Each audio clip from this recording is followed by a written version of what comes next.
Hello, host Eric here, host Talking with Those People. And this last topic for this session of videos is going to be objective self-criticism versus excessive self-criticism. So,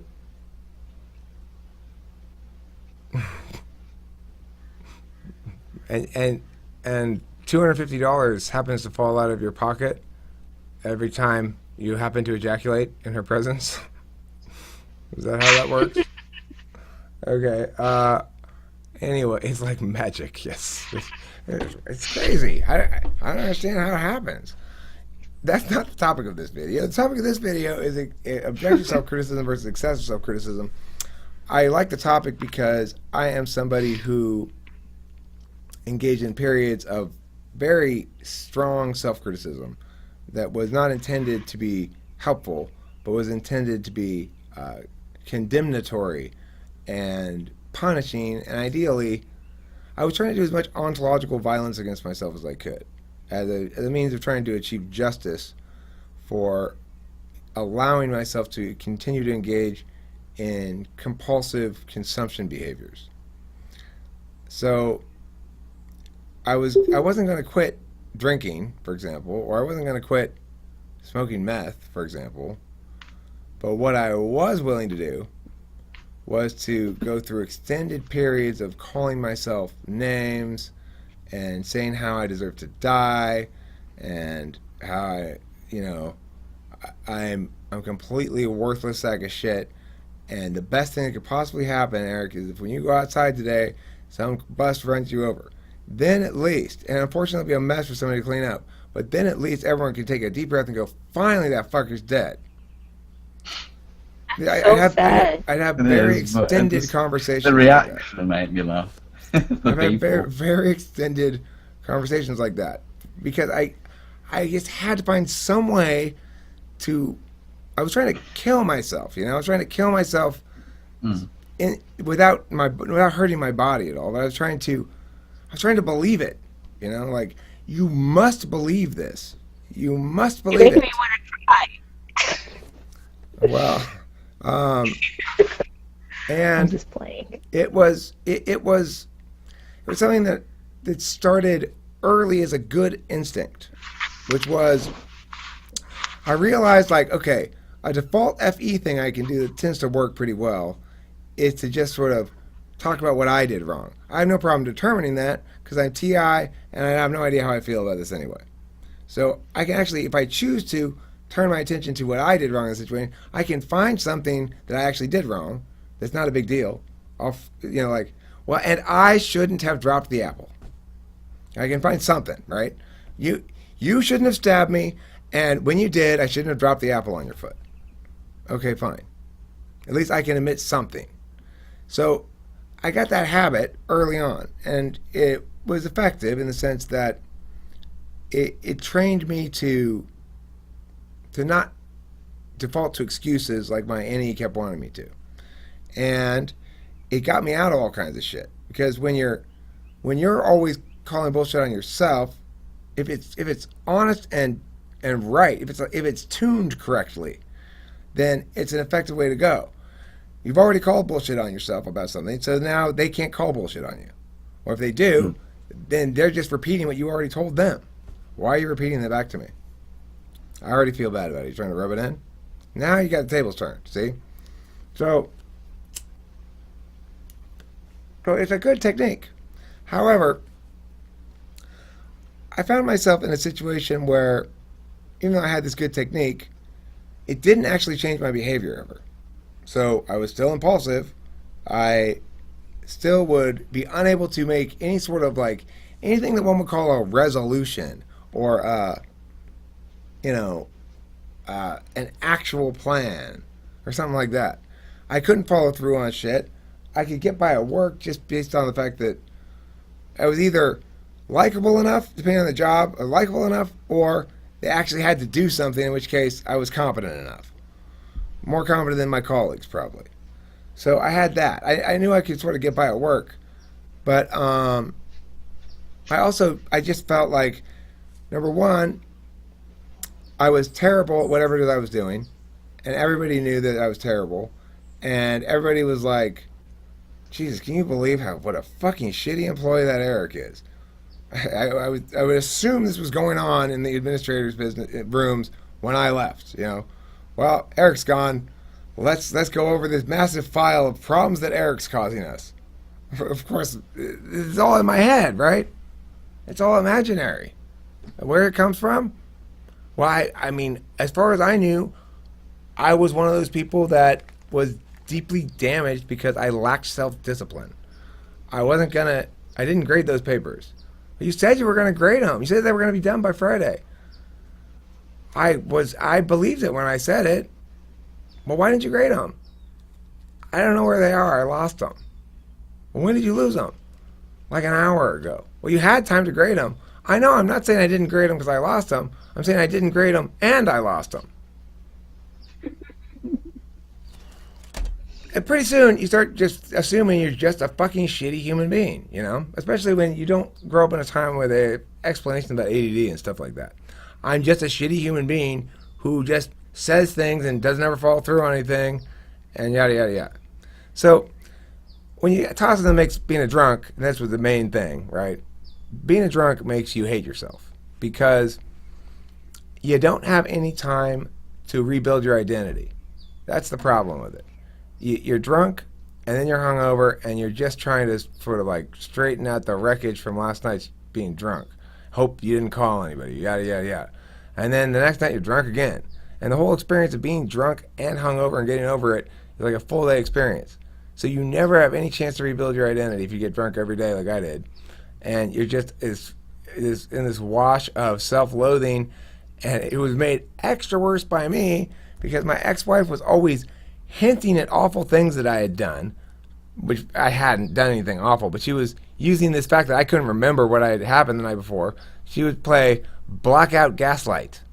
So, she knows I blacked out last night, so she'd make like hints that I had done something really, really awful, and make me go, did I actually do something awful or what? And, eventually I just sort of like, I don't want to hear about it, and run away. Half time was nothing, but it really contributed to my sense that I was a cancer, So, having engaged in that process of extreme self-criticism, I can tell you it is a complete. It's the opposite of what we think it is. You're not punishing yourself. You're rewarding yourself. I was rewarding myself. I was rewarding myself for my own bad behavior by romanticizing it and making it into something that had significance. I shouldn't have been shaming myself. I wasn't doing anything to be ashamed of. I wasn't doing anything. That was the problem, right? It wasn't that, I did something embarrassing or I didn't. It was that I was just getting drunk all the time. That was the problem. That was the only problem. So for me, once that changed, it enabled me to start getting onto what I would consider appropriate, objective self-criticism instead of excessive.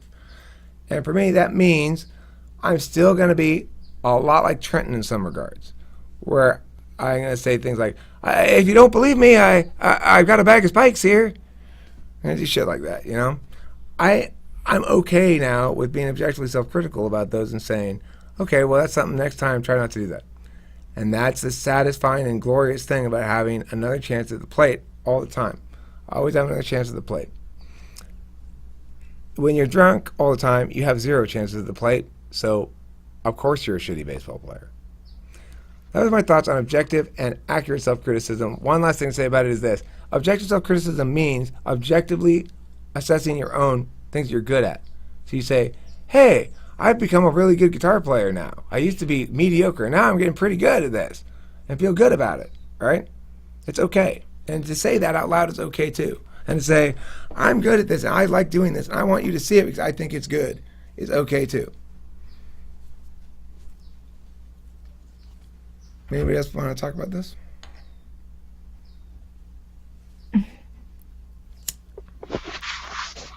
I think when I was younger, I was prone to not enough self-criticism in general. that kind of goes with ESFP a little bit. Yeah. I mean, I've learned to as I got older. I've I think always a been lot a of. bit Oh, overly. go ahead, eccentric M. Sorry. I've always been a bit overly self-critical, a bit get my words out, bit of a perfectionist with myself. Other people say, "Oh, you're good at that, or you do that," and I'm like, "Yeah, I could be better at that," and then feel bad about myself or something like that. I think individuals, extroverts, have an interesting relationship with distinction. I think a lot of extroverts would like to achieve distinction. It's not necessarily going to be like what my kind of extrovert. I want to achieve a lot of engagement, probably, so I get a lot of FE reward and stuff like that. But I think a lot of extroverts want to achieve distinction in something. Like, I'm better than most people at this, and this is my thing that I do, and I want to be acknowledged for it in some sense. I think most extroverts have internalized the introvert value that is the dominant paradigm in society that says that's not okay.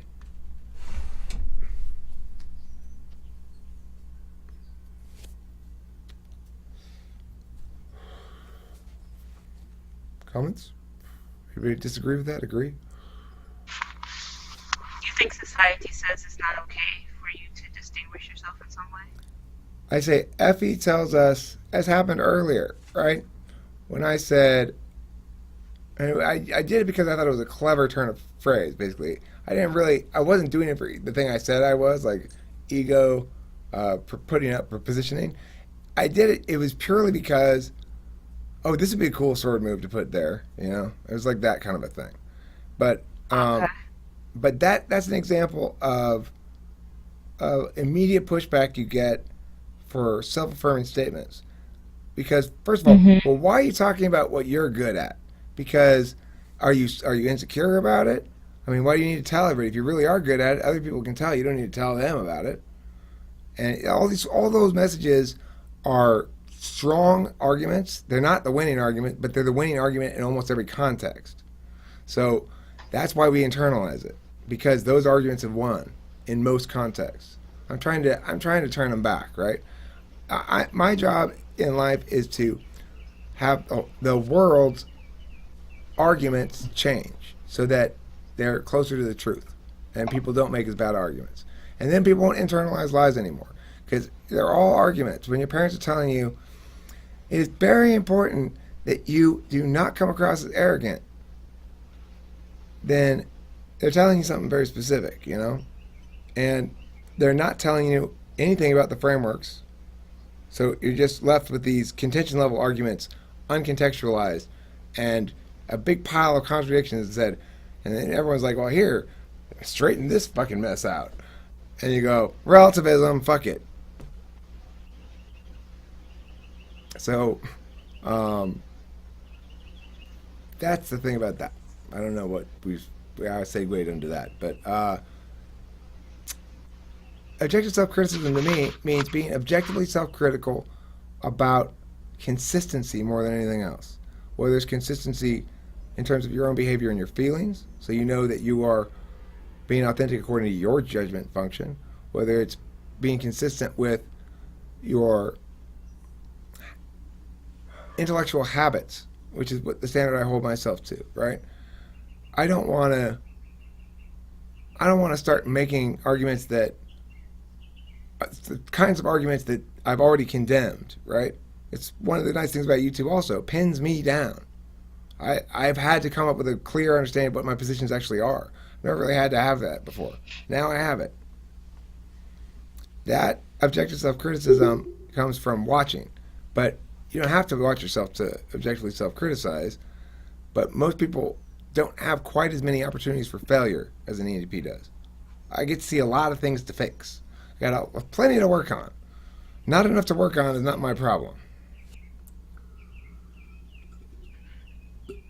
I think when you're trying to do self-criticize, or when you're trying to criticize criticize yourself, you should try to look at yourself from a third party, or like from like outside of yourself, looking in. Like if you were somebody else looking at yourself, how would you see yourself, and then critique that way?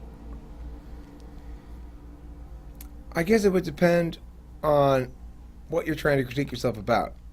So, I mean, because here's the thing. I'm also a personality type that is known to, not just ENTP, but the 738 thing, is known to ignore the naysayers. And that, which is exactly what I did. I read about it after it happened. I was like, oh, I did that. I ignored the naysayers. That's what that was. When I had people in my life lining up against me and telling me to change how I was to restrain me. To restrain me, I ignored them and I persisted. And in fact, I persisted even more. I said, well, if you want to try to restrain me, I'm going to do more of that thing then. Fuck you. Because it's the ENTP way. But it was also because I had to. I couldn't just quietly proceed in the counter action. It's too much weight to carry, unless you're fighting a battle. Then you can proceed, no problem. If you're fighting a battle, if I'm just carrying the burdens of everyone else's disappointment and / discouragement and or expectations of Eric's failure, if I'm just carrying those burdens and not fighting them, then they're demotivational. Yeah, but I get what you're saying, but at the same time, it's not really other people who are critiquing you. It's you critiquing yourself. So like, you're not your own. I mean, that doesn't work either. That it was, in the circumstance I'm talking about, it was very specifically other people critiquing me, saying, you shouldn't do that. That's not going to work, Eric. You need to stop it. Things like that, okay? Like, I wasn't me critiquing myself. It was me saying, hey, guys, you like this? And then going, no, stop. You stop that right now. That's what it was. So that is not the same. For me to look at it from a third party, well, let's see how the third parties feel about it. Yeah, well, they feel you're insane, Eric. They tell you you're crazy, and they tell you have to stop. So don't listen to them. I don't mean like look at yourself as if you're not in yourself. Like if you were looking at yourself, how would you see yourself? Like that. Really odd person. Like if you're the third person. Like if you were looking at an identical clone of Eric and you saw him do this, this, and this, what would you say to him? Like that, I feel like how we should self-criticise. Well, it would depend on which perspective I'm looking at him through, though. I don't think you can remove the other person. So I could do that, like with my ex-wife. I'd say, well, think about it from Candace's perspective. She probably sees it like this. I had no problem doing that. And I'd tell her what her perspective was. I'd say, so look, you probably feel this. And I'd tell it to her in the best words I possibly could. And she'd very grudgingly go, okay. Because she was always worried that I was trying to trap her. She was constantly worried I was trying to trap her anytime I'd say anything. Which is my fault. When I was drunk, I probably did that a lot. So, it's like, that is going to be different than somebody who's looking at it from like, if you were to watch this on TV, well, my garage was a mess and I had a big beard and I was dressed in a dirty shirt and hadn't bathed in a couple of days. If you were to look at it on TV, you'd go like, this guy's got a mental illness and he's got hoarding problem or something like that, and we need to send professionals out there to help him. Well, it's just, I'm just an ENTP, so I don't really care how I look. I don't care about the mess, and I would love to have your professionals show up. That sounds like a picnic. So you're saying I don't trust third parties. That's what I'm saying. I don't trust third parties to judge me. They've done a terrible job of it so far. But I'm not saying trust a third party to judge you. I'm saying trust yourself to judge yourself. But you're saying look at yourself from outside yourself, which means you're looking at yourself from the perspective of a third party. Yeah, it's but the it's same as also your first own. person. It's also your own opinion. It's not like it's somebody else saying things about you. It's like if you actually have a problem with this aspect of yourself, then you should probably change that. JC, you're telling him to use FI. Oh, I didn't know. I was trying to figure out what you were saying. I was like, what in the world is she talking about? I do not know what she means. Is that really a FI? So, because I really was confused, JC. I was like, what are you talking about? Look at yourself as from outside yourself, but not as a third party. That doesn't make any sense to me. But I think what you're saying is know what you feel. I think Mega Bro's right. I think he's saying like you probably can know your own feelings from a third party perspective that's not actually a different person or something. I guess. Like, I know if I see someone do a certain thing, I know how I feel about that thing. Like, I wouldn't do that like that. So I'm not going to do that because I don't like that other person. I just wouldn't. Have you tried it yet? Have you tried it? It doesn't matter if I tried it. It's super fun. Whatever it is. Ping pong, I think we're talking about, right? I cannot believe that you say ping pong make you feel bad. Ping pong is one of the happiest games in the world. You said it was ping pong, but okay. Oh, okay, that was me? All right. Yeah, that was you. So, okay, you know how you feel about it. You know how you feel about the thing, which is a weird thing to say because how you feel about the thing depends on who you are and why you're doing it. Yes, true. That's very true. But see, from an FI perspective, it doesn't. It's like, I know how I feel about that thing because feeling is so contained within you that to even imagine, you would never say, I feel Jane's feelings towards that thing. You might say, I know how she feels about it, which would be a conclusion you're drawing. You're basically making an argument. I suspect she feels like this from these behavioral cues. But you would never say, I'm feeling Jane's feelings right now. But you might say to somebody, are we thinking the same thing? I don't think you'd say, are we feeling the same way about this? Would you say that to other feelers? Say that? Do feelers say that to each other? Hey, are we feeling the same right now? I'm feeling medium high happy. How are you feeling? I'm also feeling medium high happy. Is it the red variety? No, I got the blue one. I think when we talk about feelings, we more relate them to an actual event or something. At least I do. Like the way I feel when it rains, or the way I feel when I see my dog, or something like that. Or when you see Julie and you're like, oh my God. Only if it's been like 2 years, and it wouldn't be like that. It would be more like a running jump. Julie! Oh, it's so good to see you. Like that. That's closer to what it would be.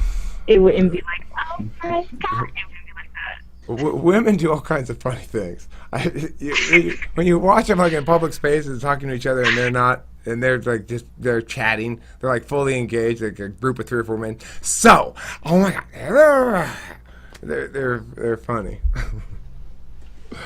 I think I particularly am tuned to that kind of woman behavior because I was married to one of those women, right? So she engaged in a lot of those kind of behaviors, much less ridiculously than I did it, obviously. But yeah, she had those kind of women friendships. Okay, well, thank you all for watching Talking with Famous People. Your eyes are 60% better now, probably, at least, I would guess. And for those of you in the room, thanks for being here as well. And please, everyone, to remembering the cheese consumption.